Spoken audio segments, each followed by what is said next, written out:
9, 8, 7, 6, 5, 4, 3, 2, 1. I pledge allegiance to the flag of the United States of America and to the republic for which it stands, one nation, under God, indivisible, with liberty and justice for all.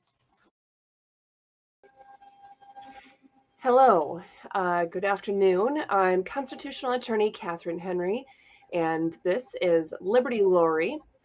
We are joining you here today for Restore Freedom Weekly. This is already season 2. If you can believe it or not, we completed 50 episodes last year.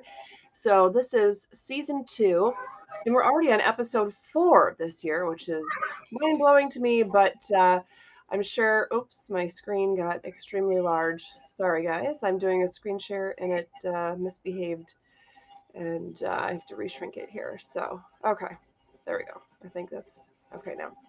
All right, so like I said, this is Restore Freedom Weekly. Thank you so much. Again, I'm constitutional attorney Catherine Henry, and this is Liberty Lori joining us here today. And let's see, my options are not showing on the screen today. Lovely technology issues. All right, so today's topic, well, let me put it this way. Last week's topic was our constitutional compromises, or excuse me, our legislative compromises constitutional? And in the course of having that discussion with you last week, I realized there's maybe 2 main ways that we needed to break it down and really talk about it and really understand it. And so today's focus is to pick up that same topic, but to cover whether there's more government power in times of emergencies. So with that being said, again, this is legislative compromises for more government power. Now, sometimes it's in times of emergency, sometimes it's not. We're going to talk about some examples today. The easiest examples are the ones where we talk about things that have been happening in the last 3 years, because those are some of the most egregious and most recent, most publicized issues that have, of course, been happening all across the globe in every country. And so those are going to be some of the easiest ones for us to talk about. But like I said, last week we started that in-depth discussion on legislative compromises on matters concerning our God-given liberties, focus being on our freedom. This week, we continue this important discussion with the focus on legislative compromises concerning governmental power, even in times of emergency. So, like I mentioned last week, bills are being introduced all across the country in state legislatures. A lot of state legislatures are already in session. Some that are not in session, like Florida, which doesn't go into session for a little over a month yet, already has bills that have been introduced. In fact, even though it's not on my radar or wasn't on my radar to talk about today, I'm going to end up talking about one of these very bills that was just filed yesterday in the Florida House of Representatives. And those of you who watched last week realized that we were talking about companion bills that have been filed in the Florida Senate and House of Representatives, as well as we took a look at some bills that have been recent in Michigan and talked about some potential issues, some things that the new party in power in Michigan in the legislature has talked about trying to push through this legislative session as well. So anyway, with this in mind, that's why we're talking about the idea of compromise. Whether you have a Republican-led legislature like Michigan did until just this legislative session, or Florida does now, or you have a Democrat-led legislature like Michigan does now, and several others, unfortunately, do as well. You come up with this idea of compromise, and well, is it better for us to, be willing to compromise and get a little bit of our freedoms back or secured rather than to keep fighting to get them all back? So again, compromise is often seen as the cornerstone in any free society. But what about those highly controversial issues? And I just realized normally at this time is when I send Lori into the background abyss so that I can make our faces a little bit bigger that appear. So those of you who have any kind of hearing disabilities or lip read like I do, that you're able to see my face, as much as I don't like it to be this way, that you'll see my face a little bit better and can read my lips a little bit better. So Lori, as always, I'm sure you'll do a phenomenal job of checking in on the chat on the various platforms and letting us know if anybody is chatting on Rumble, since that doesn't pull through. So with that, we will see you in a little bit later, Lori. All right. So, and just a reminder to those of you who are tuning in today, this platform doesn't tell me who which platforms people are viewing on. It just tells me that there are viewers there. So hello to all of you who are watching us live now. And I guess hello to all of you who will be joining us live or joining us after it is live and it's just a recording. But keep in mind that if you are watching us live and you want to participate, we'd love to hear from you. The best ways to get us are to comment in the live stream on YouTube, Facebook, LinkedIn, Twitter, or Twitch. Unfortunately, DLive and Rumble don't play nice with the software programming that they require us to use. But at any rate, Lori will do her best to keep up on those comments that might be coming through on Rumble. So all won't be necessarily lost if you just want to stick with Rumble. But at any rate, it's really important stuff that we're talking about, because so many things, whether we're talking about constitutional carry issues, whether we're talking about medical freedom issues, whether we're talking about right to life bills or governmental accountability, there's always, it doesn't matter the topic, there's always the concept of give and take, of compromise. And I say this coming from the position of having been a mediator before I was even an attorney, and having successfully mediated thousands of cases in different states in this country and on a variety of issues. And so I'm coming from the perspective of, although I can be a fierce advocate and, a fighter in the courtroom when I need to be, I also come from the perspective that, there are times where we just need to work together and we need to compromise. We need to find a solution, a middle ground that will help us get to a better place for both parties. Is that always the case, though, especially when it comes to certain topics? Well, last week we talked about how those, when it comes to our God-given liberties, no, there's no compromise on those. Well, what about powers? Okay, so again, that's the focus for this week.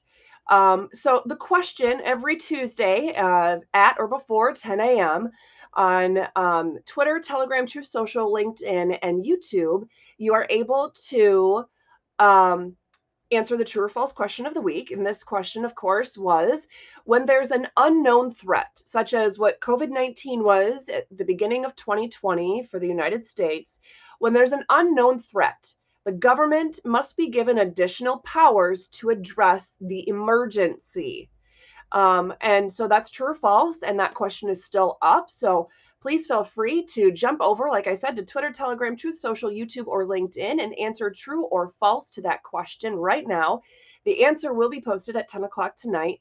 The challenging one is Truth Social doesn't always play nice, and sometimes our own website, WordPress, doesn't play nice, but I guarantee you that the YouTube version is scheduled to answer you right at 10 o'clock on the dot. So anyway, with that being said, I wanted to say hello to Donald, who is joining us on YouTube. And Donald says, our state constitutions guarantee our freedoms. Inalienable, it reads. In fact, just for a moment, I'm going to show that on here. So exactly, it's talking about our rights that are guaranteed, not given to us, but guaranteed to us by our constitutions. So, all right, so I wanted to focus on some legislation that was created out of compromise. Okay, so what about, and sorry, I was expecting to put much more on this slide, and so the text is smaller than I anticipated on it being, but at any rate, let's look at the Michigan legislature as an example to start with. So in the Michigan legislature, you have the 1976 Emergency Management Act and the 1945 Emergency Powers of Governor Act, and those together are the two statutes that Governor Whitmer was citing in all of her executive orders throughout 2020. And of course, the 1945 Emergency Powers of Governor Act, or EPGA, was the statute that the Michigan Supreme Court declared unconstitutional after I had the great honor of arguing that it was unconstitutional in the Michigan Supreme Court in 2020. But both of those purport to give the governor power to issue executive orders to handle emergencies, specifically to handle emergencies.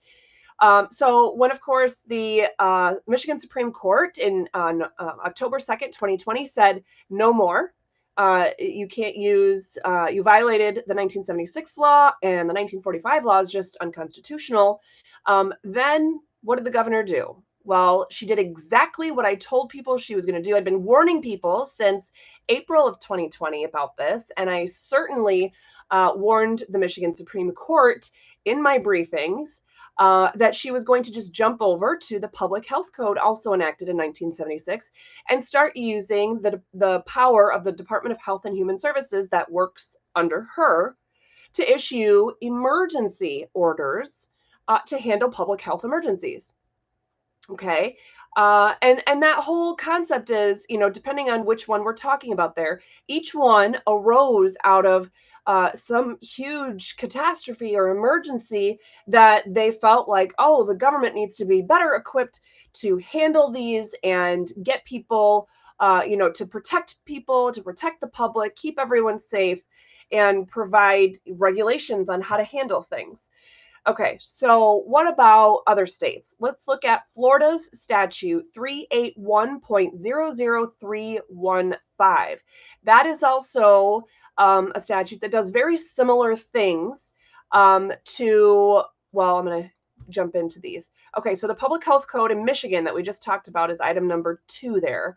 The two main statutes would be MCL 333.2253 and 333.2453, and those two are virtually identical, but 2253 focuses on the State Department of Health and Human Services and their powers, and 2453 focuses on the local health departments and their powers to do things.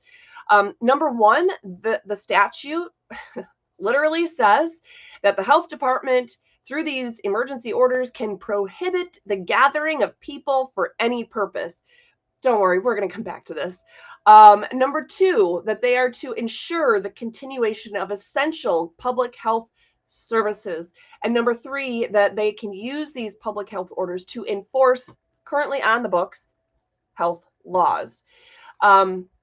All right, now when these EOs have been, when they were being issued, you can see here, if you can see it at all, sorry, it's, I know there's a lot of words on there, might not be able to see it, but if you're watching this on a computer, you should be able to see it fine. And this slide, all these slides will actually be available to you on Thursday when we do our Constitution segment recap video. And in the description of that video, you'll be able to get the link to this slideshow. So all of this will be available and you can view it at your leisure.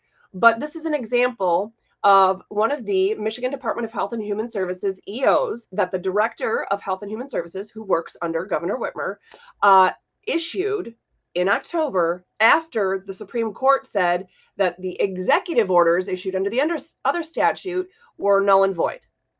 So what did he do? He goes and takes the content in basically its entirety from the original EOs the governor issued and reprinted them under this public health code.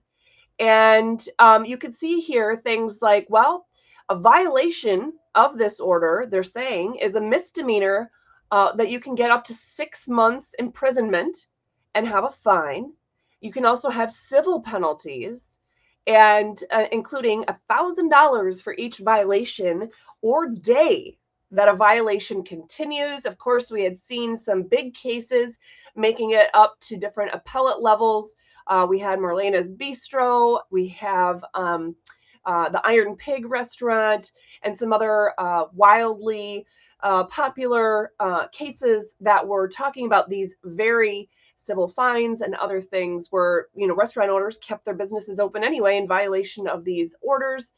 At any rate, so that is that is their mechanism of enforcing it. So it's not just, hey, here's an executive order or an emergency order, but they're saying it's a crime that you can go to jail if you don't follow these orders. Now, those of you in Florida, by and large, were a lot luckier than those of us who were in Michigan during this time, because you didn't have the egregious level of tyrannical overreach by the government in these regards.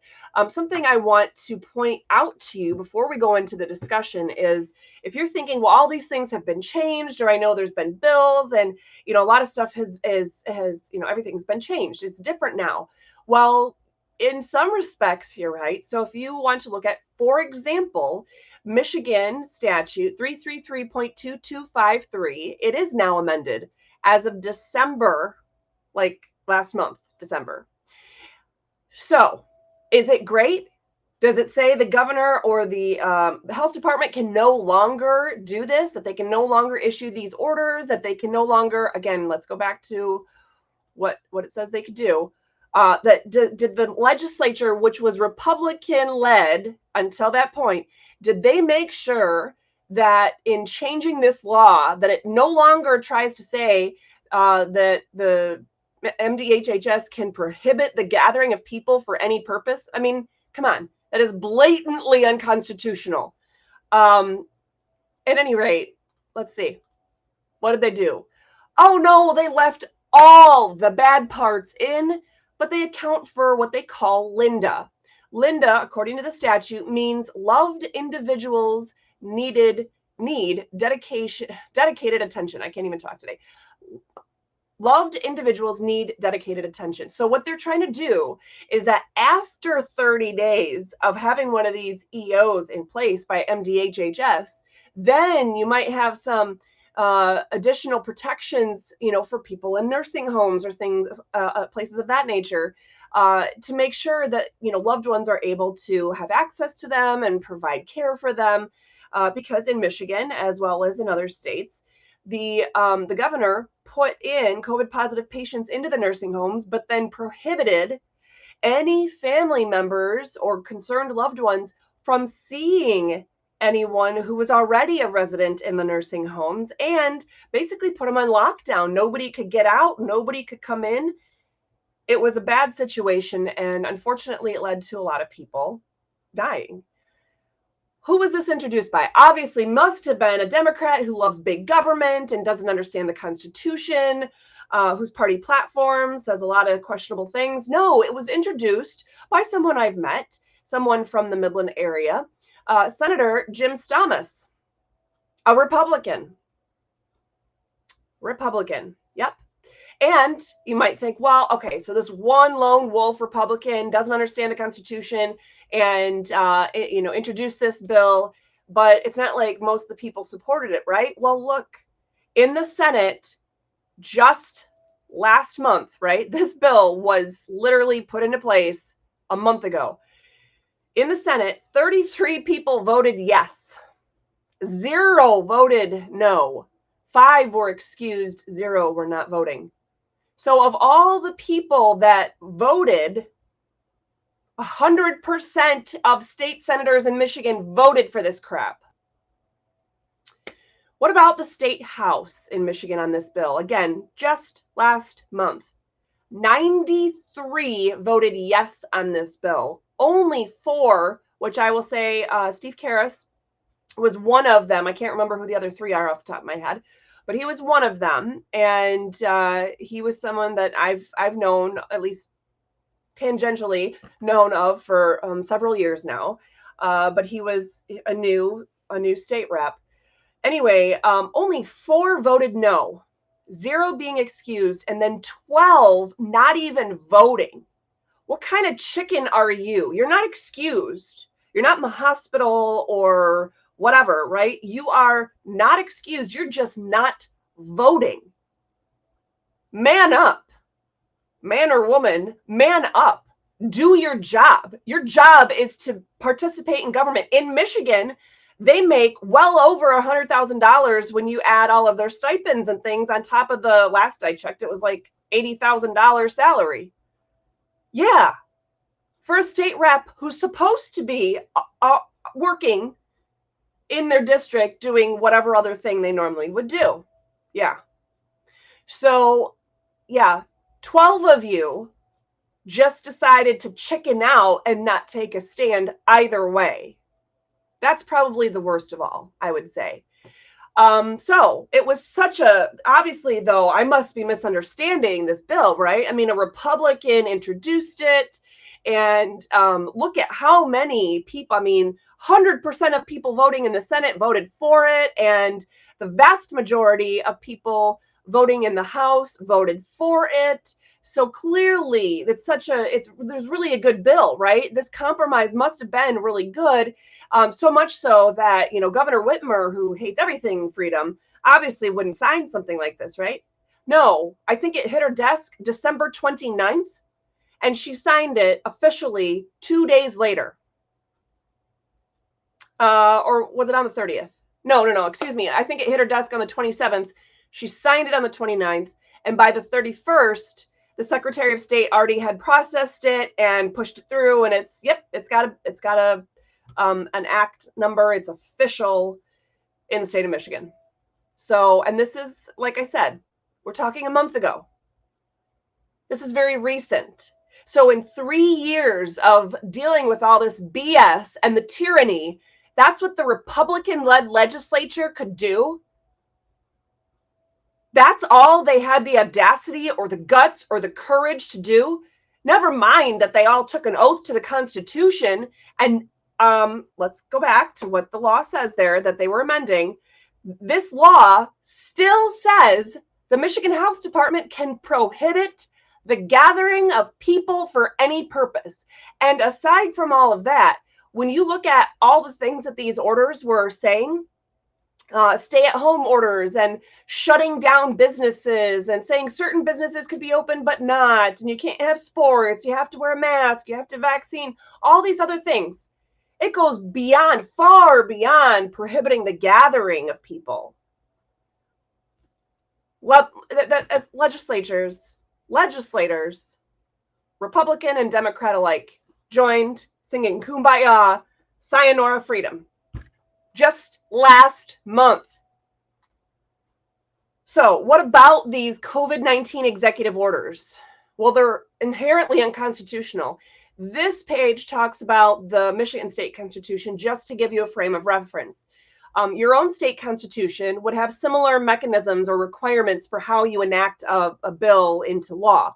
So when you have the executive branch making laws, you have a separation of powers issue.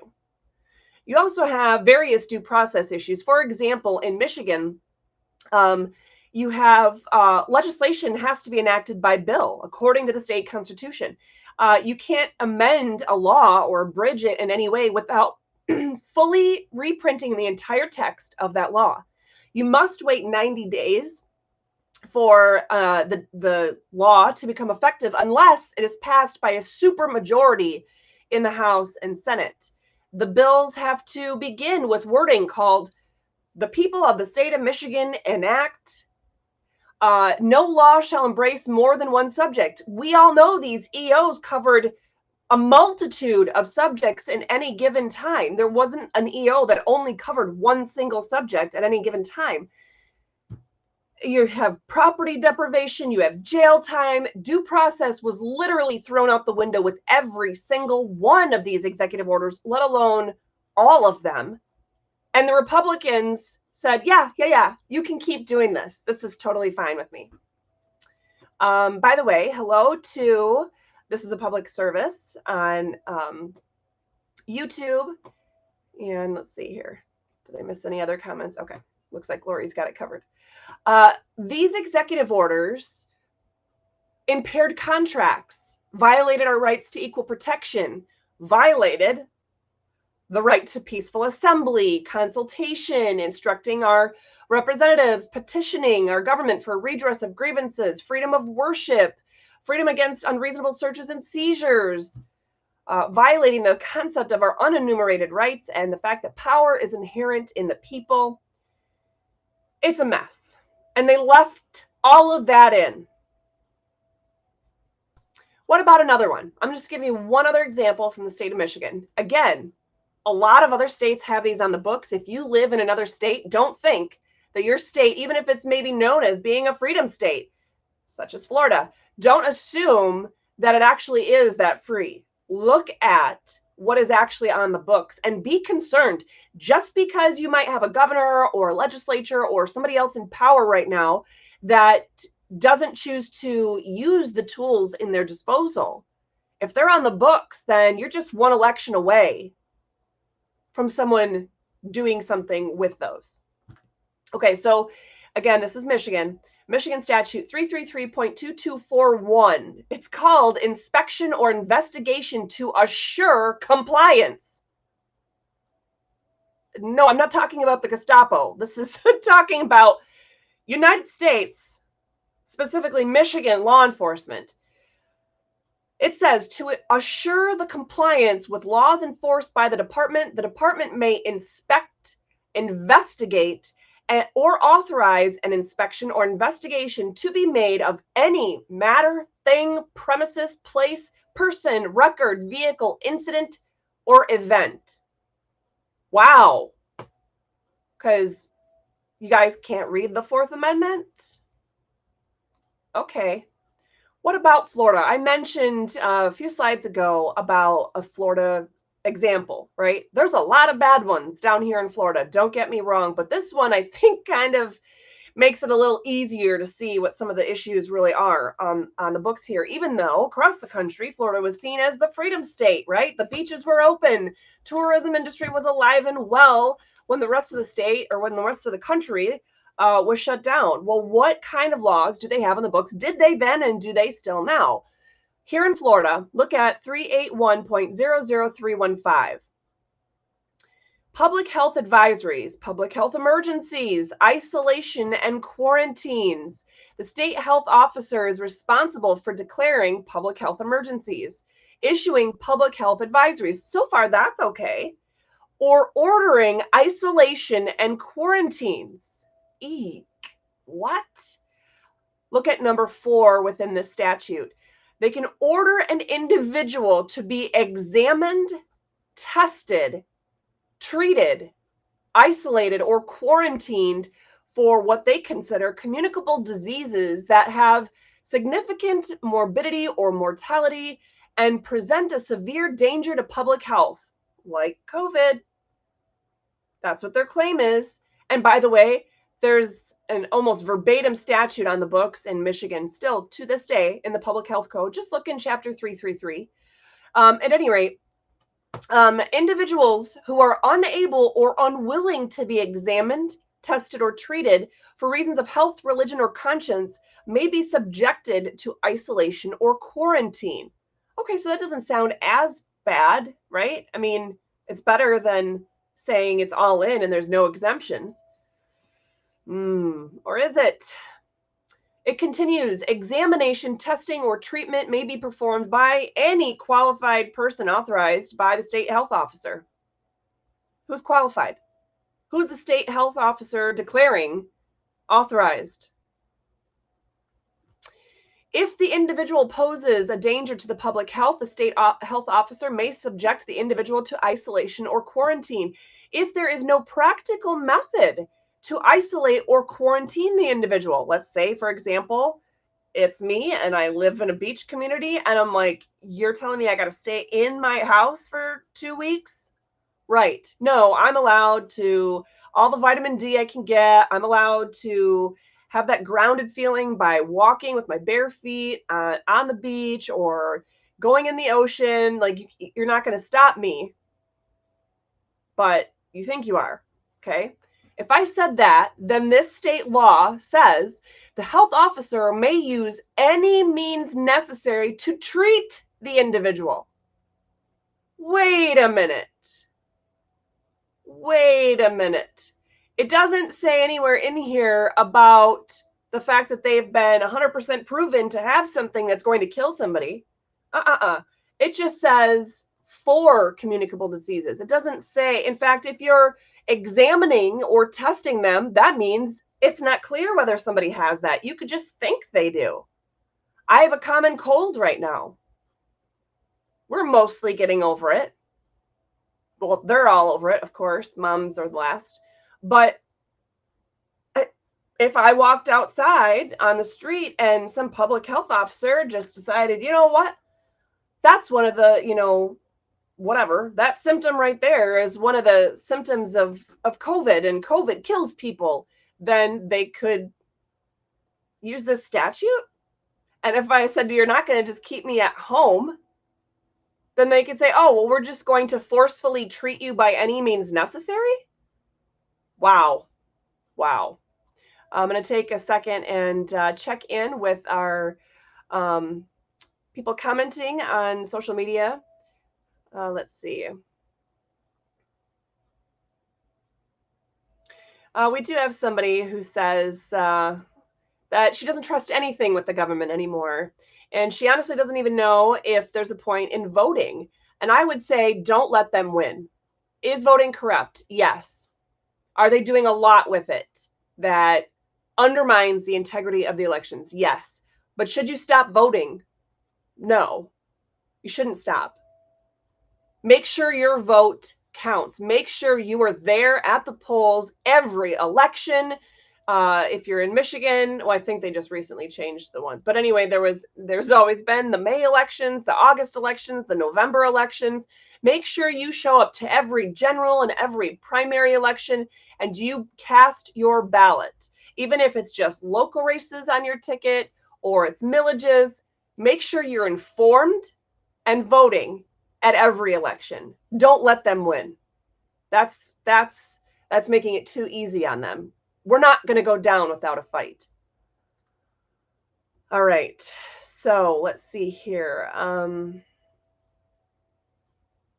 Okay. So wanted to make sure there was nothing else question-wise or whatever I needed to address.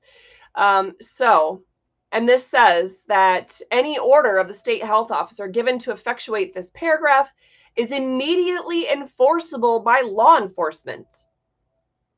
Yeah.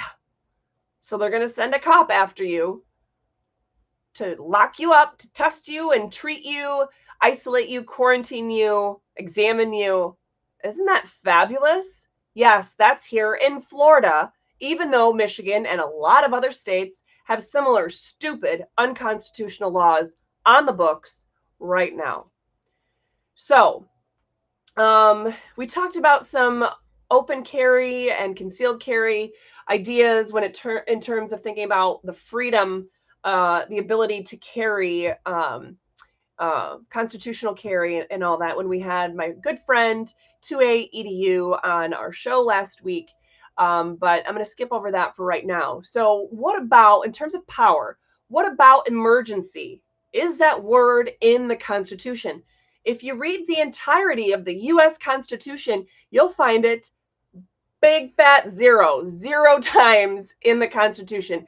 The word emergency is not there. It doesn't say, well, you have these limitations on your power, or these are the only powers we're giving you, unless there's an emergency and we'll give you a whole bunch more. Okay, so the Michigan Constitution, how many times does it say the word emergency? Well, it's only mentioned in 3 parts. The first part is talking about the continuity of government in times of emergency, to make sure that if there's a war or something of that nature and you have people serving in a war and they're also state reps or something, that there's a succession that can happen. You can get people in and continuing government functions, and it doesn't just grind to a halt when you're combating essentially a foreign enemy or something of that nature. And then there's also 2 other sections where it's talking about voter approval for increased taxes and emergency funding. Has nothing to do with giving extra power in times of emergency. Looking at the Florida Constitution, Florida's constitution is a lot worse than Michigan. Just telling you guys, if you think Florida's a freedom state, or if you live here, I really beg you, if you haven't already, if you haven't done so recently, read the entire state constitution cover to cover, because you will be shocked at the crap that's in here. So, they have the word emergency in terms of changing the capital in a grave emergency. So you can move it out of Tallahassee if you need to. Section 6 of Article 2 talks about an enemy attack. There's a section on state budgeting. Those aren't really as big of a concern. They're not really talking about, enlarging powers just based on an emergency. But look at all the rest of these. I mean, this is a continuation. In the Florida State Constitution, the word emergency appears even more. It talks about emergency hospitalizations. There is a reference in Article 5, Section 20, that references state laws regarding emergency hospitalizations and the ordering of emergency hospitalizations. Say what? I think that talks about those statutes that we just talked about a minute ago. There's also provisions talking about the timing of elections or state budgeting, homestead exemption definitions, tax revenues, survivor benefits for first responders. Those are the other times that the word emergency is used. The main concern, though, is, let's see which one. Article 2, Section 6. There's a bit of concern that it could be taken out of context and applied inappropriately. But Article 5, Section 20, referencing those emergency hospitalizations, is essentially cementing, hey guys, here in Florida, we're going to throw out the U.S. Constitution and say that you can have these emergency hospitalizations ordered upon you. Okay, so. Oh, I did put in Section 6. Okay, I was thinking I hadn't. So, unfortunately, the way that it copied it's much smaller. But anyway, enemy attack. In periods of emergency, this is the Florida State Constitution. In periods of emergency resulting from enemy attack, the legislature shall have the power to provide for prompt and temporary succession to the powers and duties of all public officers, the incumbents of which may become unavailable to execute the functions of their offices. So basically, again, if you're talking about an enemy attack and you have people who are serving in the armed forces and they're also in the House of Representatives or Senate here in the state of Florida, same thing like with Michigan, there's a continuation of government that can happen, that there's ways that they can modify the normal procedures just so that you have somebody that can step up in their place before you can have a normal election. And it says, and to adopt such other measures as may be necessary and appropriate to ensure the continuity of government operations during the emergency. It continues by saying, in exercising these powers, the legislature may depart from other requirements of this Constitution, but only to the extent necessary to meet the emergency. Now, it's specifically talking about if there's a conflicting provision about how they elect state senators or state representatives, that those kinds of things could be set aside in the time of an enemy attack, just to make sure that the continuation of government can go on. But of course, you could see how talking about the words of setting aside the requirements of the Constitution might be stretched to proportions that it's never intended to do. Okay, so what about the word compromise? Is that in the Constitution? It's not in the Constitution. The word compromise is nowhere in the U.S., Michigan, or Florida constitutions. And give me just 1 second here. I want to answer a question. Looks like, oh goodness, there are quite a few. If I am skipping over, a question or comment, I apologize, but I see one that looks like it was posted here on our right in our stream by Lori, who's the Liberty freedom fighter in the background. That helps me. Okay, so Donald on YouTube says, does the federal Constitution get its authority from the state constitutions? No, absolutely not. The U.S. Constitution is derived from the people, directly from the people. It's not we the people via we the people of certain states or colonies, via our state constitutions, hereby, et cetera, et cetera, et cetera. No, we the people of the United States, we the people created our Constitution and our very form of government. The U.S. Constitution is the supreme law of the land. So state constitutions, if there's any part of the state constitutions that violate the U.S. Constitution, then those state constitutional provisions are invalid. They're void on their face. You don't have to wait for a court or somebody in a robe to tell you that. It's just unconstitutional, period. The U.S. Constitution created that very form of government and that initial setup and structure for protecting our liberties. And the state constitutions have to follow and play within the rules set out by the U.S. Constitution.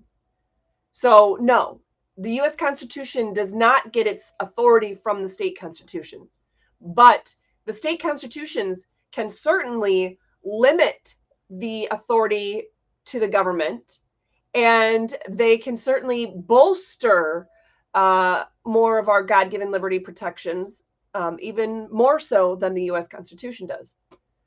What's important is that we can't pick and choose which parts of the U.S. Constitution we're going to enforce, nor can we only choose to follow the Constitution when it's convenient. But what about COVID or all of these other emergency type situations? What about the areas where it's really just, it doesn't feel safe? There's school shootings or there's all kinds of things that happen. And doesn't the government need to put more rules in place? Shouldn't there be a law that says fill in the blank? Well, we don't follow the Constitution when it's convenient for us. Whether you agree or disagree with the Constitution is irrelevant. I don't care if you're my friend, my neighbor, my pastor, another attorney. I don't care if you agree with something in the Constitution. We took an oath to uphold the U.S. Constitution above all else. And then also, if you're, say, a voter in the state of Florida or a public official in any state, you took an oath to also support and defend your state constitutions. But again, only so far as they are constitutional in nature. So if a state constitution has something in it that violates the U.S. Constitution, that part of the state constitution is void, period. We need to remember, like I said, we get our rights from God, not the government. Our rights are to be exercised unabridged, uninfringed, unviolated, undenied, undeprived, unabused, and unusurped. So at the very least, this means that I get to utilize my God-given liberties without first seeking permission from any government entity. It is only if in the exercise of my rights that I begin impeding upon the exercise of your rights that the government may step in. That's where their power or authority would come into play. But we need to remember when thinking about the government's power or authority that their main purpose and responsibility is to protect our God-given liberties. I don't care if you tell me, well, there's separation of church and state, or I don't believe in God. I don't care what you believe. What matters is that, let's back up. We get our rights from God, not the government. That is recognized in the U.S. Constitution preamble, in the Michigan and Florida state constitutions preamble, in the Declaration of Independence, in the U.S. Constitution 9th Amendment, in Michigan Constitution Article 1, Section 23, in the Florida State Constitution Article 1, Section 1, and Section 2. So, let's go back. Remember, the words separation of church and state are nowhere in the Constitution. Read the Constitution for itself. Government has no rights. Let's remember that as well. Government has no rights. And we, the people, created our Constitution and our very form of government. And government only has the powers that we specifically delegate to it. Again, all the citations that go along with everything I'm saying here are included in this slideshow. So if you're listening on podcast later, or just, have your earbuds in at work to listen to this, but you can't watch the screen, while we're live now, just keep that in mind, that you'll have access to all of these. If something I've said here today sticks in your craw, that you feel like something, is that really true? Is that right? Double check me. I don't want to just say stuff and have you go, oh, yes, oh, Catherine, oh, the mighty Catherine, she's so smart. Obviously, she has it right. No, double check everything that I have said to you. That's why I take painstaking efforts and hours preparing for these videos and these episodes, so that every video I've ever given, every speech I've ever given, I have given you the citations so you can look things up for yourself. Because is it the government that should control everything? No, it's we the people. It's a government of the people, by the people, and for the people. We, the people, designed it that way. It's not a government of attorneys or judges. No, it's we the people, and we have a representative form of government. We have a republic guaranteed to us by Article 4, Section 4 of the U.S. Constitution, and that means that we the people retain the ultimate control and authority, and we only have representatives representing us on the day-to-day functions of government. That doesn't mean they replace us and that they now have all the authority. No, we retain the authority. There are assistants. That's what their job is. They're like the secretary or the assistant that's running around doing the day-to-day tasks. That's what their job is. That's all that their job is. But we've allowed them to morph into some other entity that's just like all being. It's all powerful. It can do whatever it wants, and we have to ask permission before we do anything in our lives, with our property, with our bodies, whatever we want. If we don't want to have to wear a mask, if we can't medically do that, if we've been vaccine injured and can't go through that again, whatever the situation is, if we just simply want to exercise God-given liberties, we have allowed ourselves to be brainwashed into thinking, well, I need to first check what constitutional provision says it's okay that I do this. What statute or what state law or what federal law says that I'm allowed to do X, Y, Z? Absolutely not. You do what you need to do in your life. You enjoy your God-given liberties. That is the freedom that God gave you, not the government. Now, if you're going to exercise those liberties in a way that is infringing upon somebody else's rights, that you can't do. That is where the government's allowed to step in.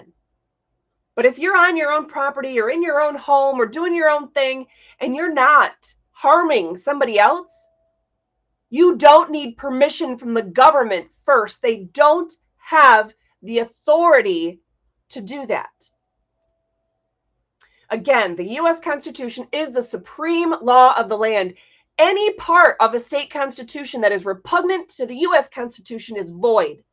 Any court order, any opinion, even if it's the United States Supreme Court, even if they issued an order or an opinion yesterday and it said, you have to do X, Y, Z, if that order violates the U.S. Constitution, I don't care how they try to justify it.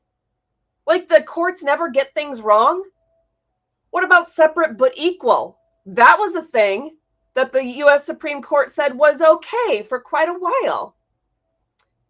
What about the supposed abortion right that the U.S. Supreme Court allowed to stand for, what was it? I can't even do the math. 50 years. That's insane. Those words are not in the Constitution. The justices get it wrong. Why? Because they're humans. And unfortunately, they were first attorneys. And what do attorneys do? By and large, talk about the case law, air quotes for those of you listening only. Case law is not a thing. Case precedent can help guide decisions and how things should come out. But law is made by the legislative branch, the legislative branch only, whether you're talking about your state, your local, or the federal government. Judges and justices, they don't get to make the laws. So case law doesn't mean anything. What the actual Constitution says, that's what means something. And that's where they've all gotten it wrong. Even in the good, air quotes again, decisions that were handed down by the U.S. Supreme Court last year, there were some good ones that came out about religious freedom, medical freedom, Second Amendment rights, all kinds of topics. But none of them really hit the nail on the head and just said point blank, you can't do this. This is an area you can't regulate, government. No, they hemmed and hawed and they beat around the bush and they said, well, there's this and then there's that. And no, just get to the point. Make it a short opinion and just say, this is unconstitutional because the clear words of the U.S. Constitution require this. All right, so again, that legal hierarchy, for anybody who's wondering about the source of authority or what things are more important, the U.S. Constitution is top dog here. Then constitutionally enacted federal laws. Then the state constitutional provisions that don't violate the U.S. Constitution. Then constitutionally enacted state laws.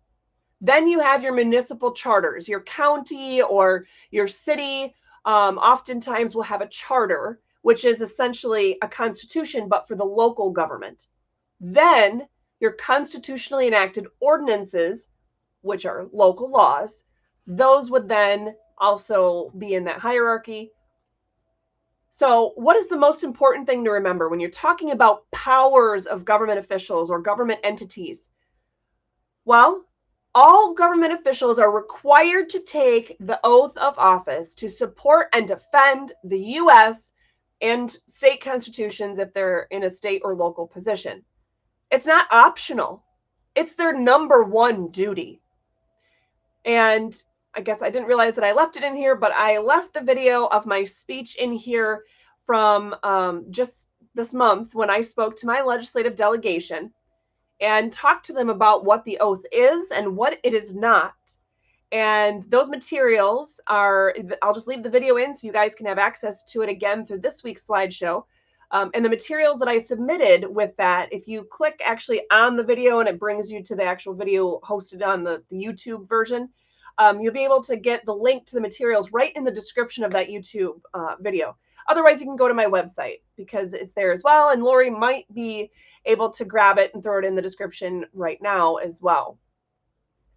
All right, so, okay, there's some good stuff.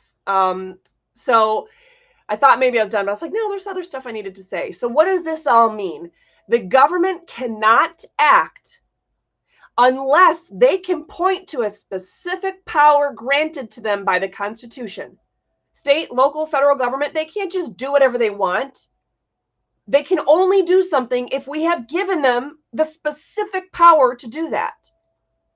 And government is prohibited from doing anything that violates the state or federal constitutions. And again, every government official is sworn to that oath of office. What about the Supreme Court, though? How have they viewed emergencies before, or the granting of government power? Or is there a time when we need to compromise and give the government more power?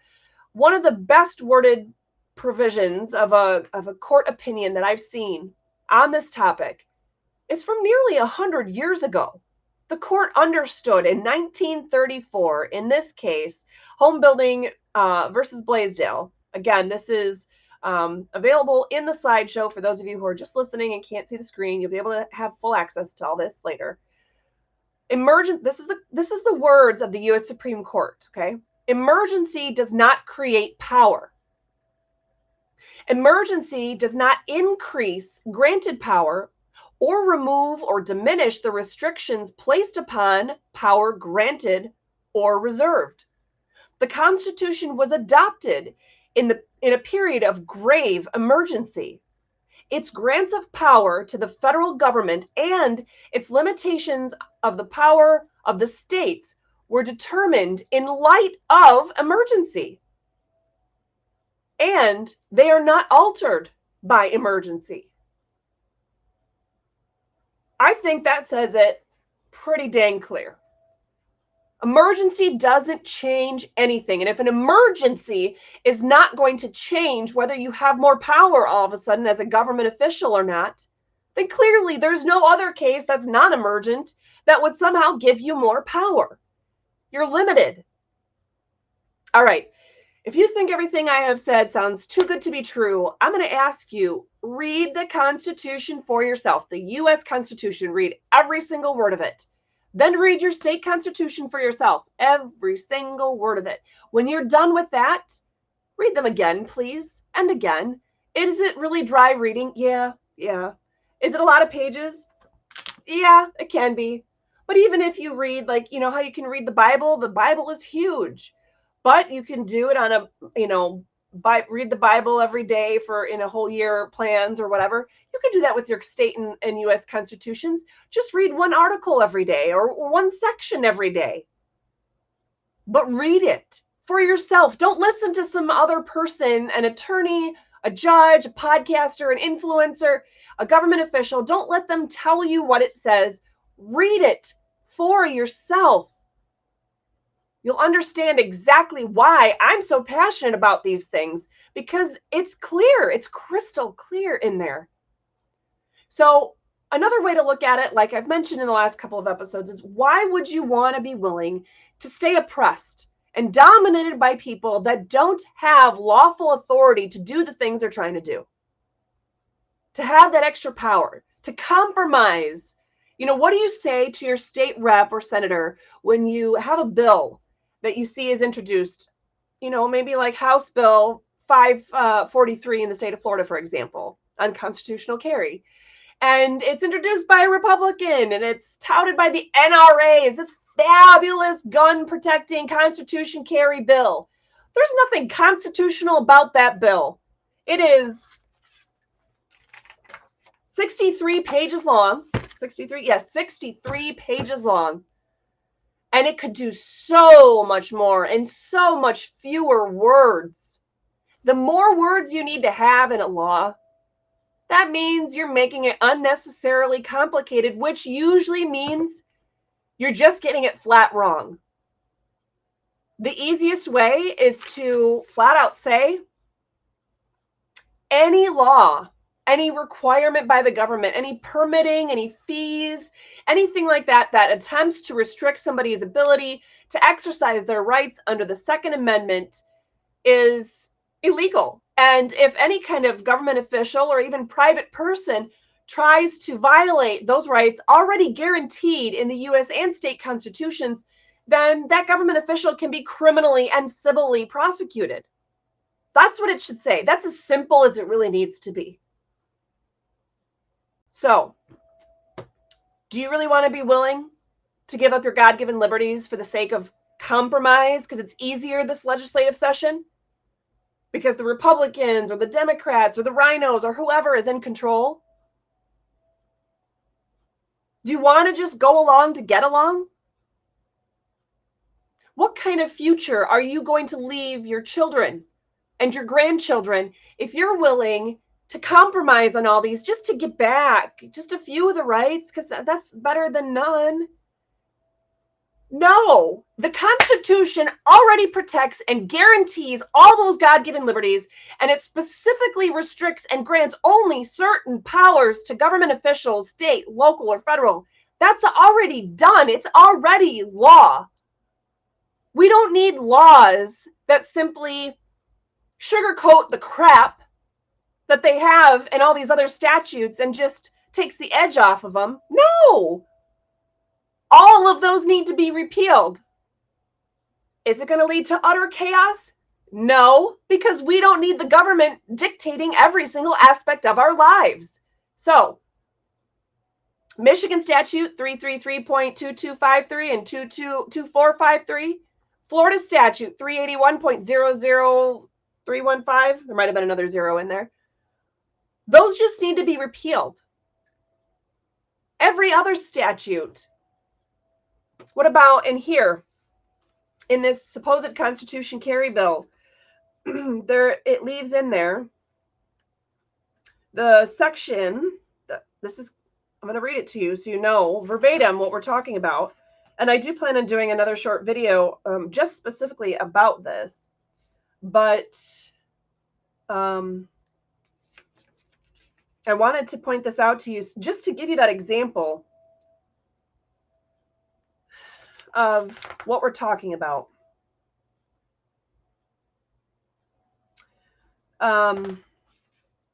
Okay, so open carrying of weapons.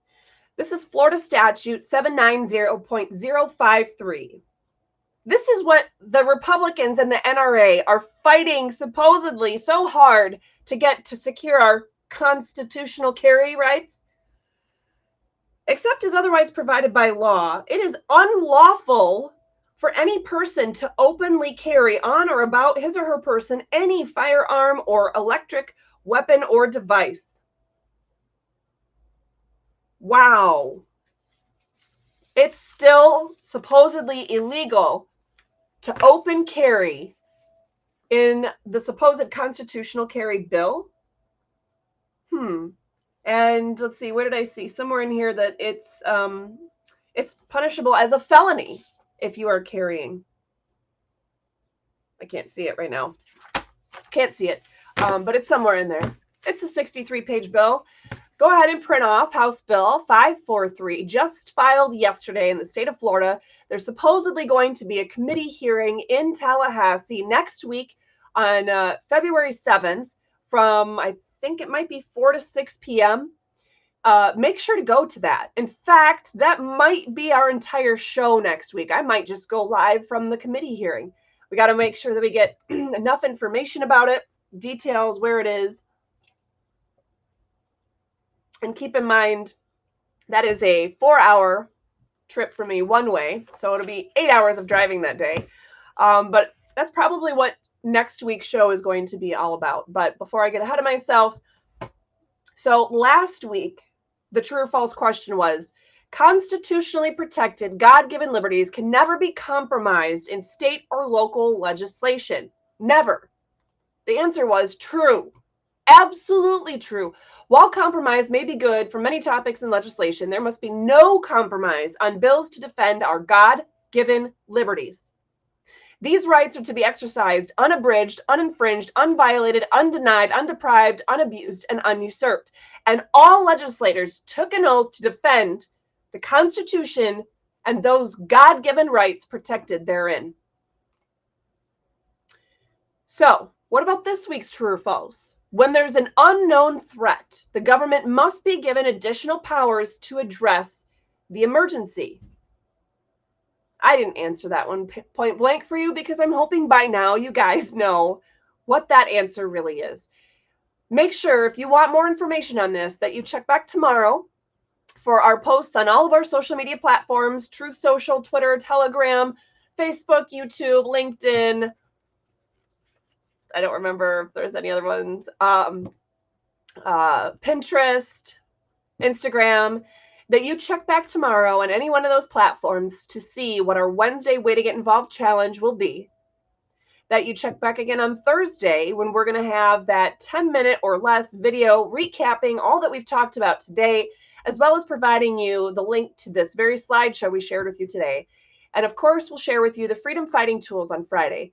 On Saturday, we also share with you the Restore Freedom Goodie of the Week that we sell to you at cost if it's an item or if it's focused on a certain donation, such as keeping this Restore Freedom Weekly podcast going, for example. Then that we feature one of those items or things each week, and we encourage you to take us up on that. I mean, shoot, these pop sockets alone are awesome. I use mine every day, and it tells people everywhere I go, more freedom, less government, restore freedom. I mean, how could it get much better than that? And we just sell it to you at cost. I want to say with the postal fees going up, it's now like $11 for us to, it's like they were $7 maybe, and then it costs us $11, another $4 to mail it, so it's $11 from to send it to you. It's cheaper than what you can buy a pop socket in the store. And yes, these are official, actual brand pop socket. Anyway, please check all those things out. And I am going to have, let's see, we'll bring Lori back in. Maybe. Nope. I hit the wrong buttons. Give me a second, guys. I'm going to go. All right. So, Lori, were there any other comments I missed? There was one. You were on a roll, and it was a little bit different. They were talking about also on YouTube was talking about eminent domain, and his experiences is that they're using eminent domain to turn around and give it to, where did it go? To eminent domain for development. So they're giving property to developers. I'm trying to find his wording because it's better. I mean, that's their excuse. Yeah, there's a lot of things that government is doing, but there's, in terms of eminent domain, it's a hard one because in general, the concept can make sense. We can't survive as a community, as a state, as a country, if we don't have proper infrastructure. If we can't get around from point A to point B inside of our own country, then certainly we're not going to be able to move goods and services the way that we need to, or people, goods and services the way that we need to in order to provide for a common national defense, to be able to just feed the public, or provide much needed medical supplies or things like that. So you have to be able to have, the interstate system and U.S. highways and, dare I say, internet and other ways of communicating and or transporting goods, services, or people. And so eminent domain is useful if the government simply has no other options. To easiest example, if there needs to be an interstate, or the interstate needs to become larger because it's now has too much traffic. Could you imagine if interstates going in and out of Atlanta, Georgia, or Chicago, Illinois, or Orlando, Florida were 2-lane roads? I mean, we would be saying, no, you guys need to fix this, because you would never get through. In fact, I might be going to the other side of Orlando yet this afternoon to talk to a state senator about these supposedly constitutional carry bills. And I'm really not looking forward to driving through Orlando. But I am grateful for the fact that that interstate has expanded greatly since I grew up here. I used to, even when I graduated from high school, and I was living in Orlando at that time during the summer, between high school and college, with my mom, and I was driving north to the Maitland Longwood area on I-4 every day for a job that I had that summer. And even then, traffic was a nightmare, and it's exponentially worse now, but they have updated the freeway significantly and offered more lanes. I mean, it's pretty scary, actually. Like, I white knuckle it sometimes driving around there because there's just so much, and you could miss a sign or miss your turn or whatever. So at any rate, when it comes to eminent domain, there can be beneficial uses if the government can provide for common, transportation, for example, for the people in no other way. But to just sell, acquire land from people unwittingly, and then turn it around and give it to developers, shopping malls or apartment, whatever. No, that's not okay. So at any rate, just another example of how the government has abused and far surpassed its lawful and constitutional authority, for sure. So, okay. So, Lori, I am just seeing that you commented that you've been booted from the streaming software, but I'm like, I see you right there. So you're okay. Yeah, it wasn't letting me back in for a little bit, and then it finally did. So I just wanted, if you caught that I was out, that you would understand I was still around. It wasn't an internet thing. It just crashed me completely. The DeLand City Council will hear that on Monday. I want to know what that is. That was when you were talking about your video and your speech, I believe. Yeah, but what are they going to be hearing? Oh, somebody's going to play my speech? I'm not sure if your speech or if they're going to read it. Oh. Well, yeah. That's how I interpreted it. Better yet, was that they were...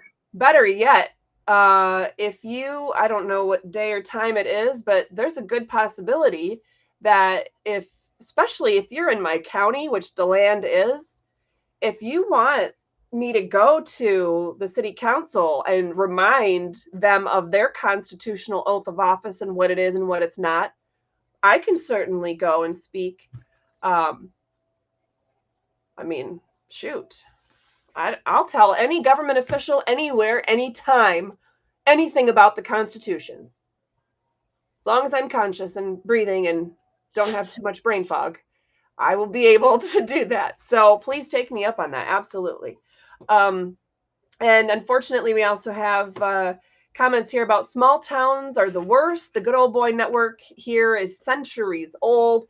Yes, I have definitely encountered that in every scenario. If you think there's a Good Old Boy Network, I guarantee you haven't seen the real Good Old Boy Network until you've been a new, brand new, shiny, young attorney woman who's new to an area and doesn't know anybody. Man, that Good Old Boy Network slams you in the face the second you join in that area and that community, and lets you know how unwelcome you may be. But guess what? I don't care, because I don't need to be part of their little network. I'm just going to hold them all accountable and do my best no matter where I'm at in any season of life. And that's what I'm hoping I'm empowering each and every one of you guys to do as well. So, all right. Okay, well, looks like our friend in DeLand is saying that they're going to read my speech, or at least the part that I put in writing about the oath of office. That's awesome. You are more than welcome to use that and read it, any of you. But like I said, for those of you who are anywhere that I can reasonably get to and travel to, I would be more than happy to tell them that myself. And then you can have your 3 minutes to, or whatever it ends up being, to talk about whatever other underlying issue it is that you want them to remember their oath of office for. So anyway, just to keep that in mind, that I want to be a resource about the Constitution for all of you. All right. So with that being said, Lori, was there anything else we didn't cover? Any questions, comments, concerns?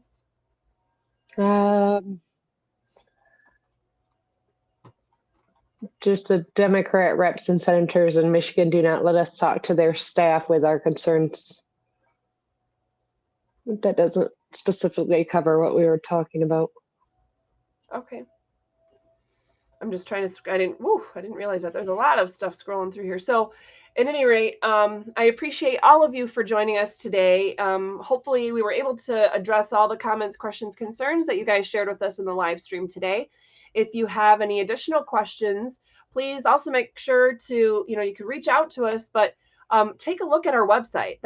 It's getting to be the one-stop shop. Now, hopefully really soon you'll be able to search in the search bar on our website, on any page of our website, and not only pull up all the stuff that we've posted the last few years, but also even all the videos that we've shared on YouTube and Rumble and whatnot. Some of them are on there. But hopefully soon you'll be able to type in and get results for all the videos as well on any given topic. And I'm still in the midst of trying to upload a whole lot of PDFs right to the website there, because unfortunately Google Drive has started acting funny, and many of the links that I have shared with you in the last 2 years are now defunct. I don't know. The documents are still there, but you can't access them because they don't want to play nice. So at any rate, bear with me, because I do all this out of pocket and on my own time, and no one's paying me to do any of this. Speaking of which, if you want to keep all these resources in your hands and in the hands of all your friends, family, congregation, coworkers, whatever, please consider donating to this cause. You can donate on our website, restorefreedomkh.com/donate. You can see all the different ways, all the different methods, all the different, if you want to donate to a specific thing like our weekly newsletter, or this week's podcast, or our Constitution segment recap videos, or anything like that. You can break your donations down specifically if you'd like to do that. In fact, you can even make it a sponsorship. If you want to sponsor the show for a month, then you get your company or your organization mentioned and the link shared and yada yada. So we want to make this a joint freedom fighting effort. So please help, and please consider supporting us, because it out of pocket is no less than 10 grand to keep this going for a year, with all that we're doing with filing fees in court, with briefs and everything else. No less than $10,000. So please help us to kick off this year and really bring in those funds. Overall, it's not a ton, but I need your help to be able to keep doing this work. So again, thank you so much, everyone, for joining us. We look forward to seeing you with our posts and other videos this week. And remember, the Constitution is the supreme law of the land, no matter what. Thanks so much, everyone. Have a wonderful day.